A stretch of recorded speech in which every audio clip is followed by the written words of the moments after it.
One government initiative to boost foreign investment is called the Golden Visa.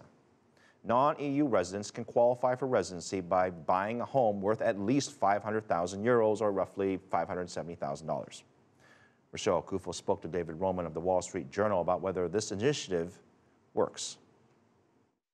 This is helping the economy to some extent. It's not a massive boost for Spain's economy, which is a pretty big. It's $1 trillion economy, just over $1 trillion.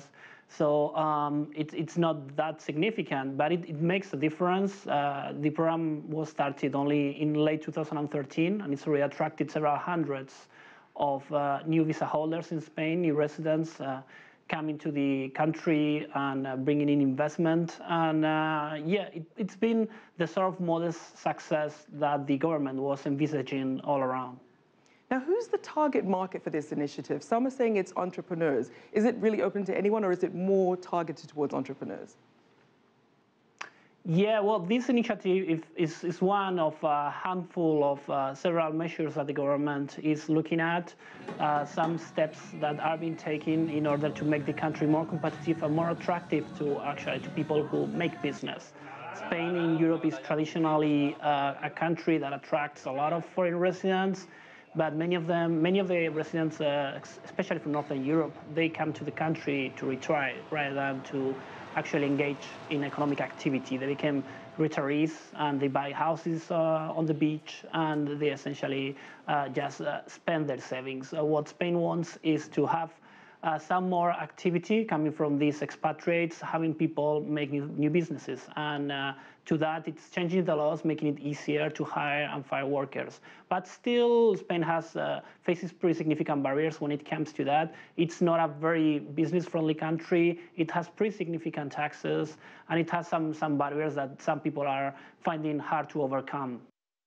Now, you did say that there were some other measures that the government is using. What sort of measures and how successful have they been? Well, they haven't been that successful yet. The biggest issue that they find is that companies find it hard to start up in Spain and then to be able to successfully compete. Spain has a number of very big companies, corporations that are successful in other countries, like Telefónica, Banco Santander. It's good for big business, but when you try to set up a new company and to compete against established businesses, then you may find it a struggle. Moving on to the rest of Europe, is housing the best way to try and prop up economies? We're still seeing issues in Spain, in Portugal with their economy. Is housing the best way to go?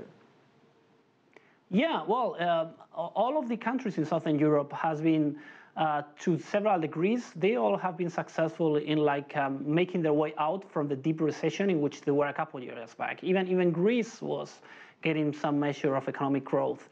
So Spain, last year it had 1.4% economic growth, which is not great, but is within the European context is pretty decent.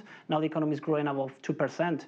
So there's been some success in Spain, in Portugal, in Italy, in Ireland in particular. So some of the countries that were the most affected by the crisis. Now, thanks to these measures, which are trying to attract more investment, trying to make the countries more business-friendly, they are making a difference. Now, the big question is whether this is going to be a big difference and whether these countries are now in a strong enough position to face the next economic slowdown when it comes. Now, the government is stepping in to take action. Should it just be on their shoulders? Should the private sector be chipping in? Who do you think should really be taking responsibility for the housing sector?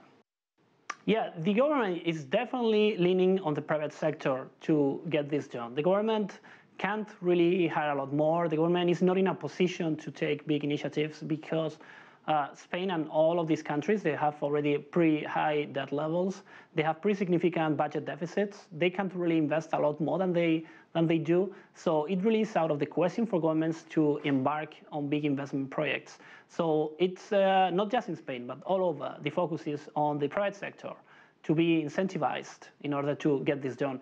Now, it is difficult for these countries because this implies to some extent a change in culture. Traditionally, these were economies which were centralized, where the government took the initiative and told the private sector what to do, which were the things that they wanted done. Now the private sector has to take more control of the situation, and some industries are being more successful. For example, the car making industry in Spain has been rather successful. The property industry right now is getting out of the big hole in which it was for the last few years. But there are different scenarios in different industries, and not all of them have been successful to the same degree.